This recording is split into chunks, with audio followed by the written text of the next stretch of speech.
बुलढाणा जिल्ह्यातल्या मोताळा तालुक्यातील वाघजाळ गावात शुक्रवारी मध्यरात्री 4 दरोडेखोरांनी धुमाकूळ घातला। एका घरातील लोकांना बंधक बनवून मारहाण करत रोख रक्कम आणि सोने चांदीचे दागिने लंपास केले।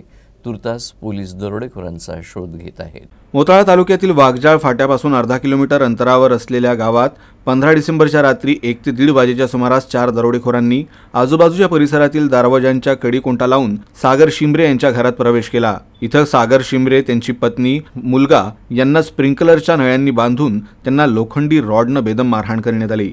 या मारहाणीत तिघांनाही गंभीर जखमा झालेल्या आहे। दरोडेखोरांनी सोनल शिंबरे यांच्या अंगावरील आणि कपाटातील सोन्याचे दागिने, नगदी 17,500 रुपये असा एकूण 90,000 रुपयांचा मुद्देमाल त्यानंतर लंपास केला। घटनेची माहिती मिळताच पोलीस तिथं धावून आले। शिंबरे कुटुंबाला लगेच रुग्णालयात उपचारासाठी पाठवण्यात आलं। श्वान पथक, सीसीटीव्ही याद्वारे पोलीस तपास करत आहेत। मात्र या दरोड्यामुळे परिसरात मोठी दहशत पसरली आहे।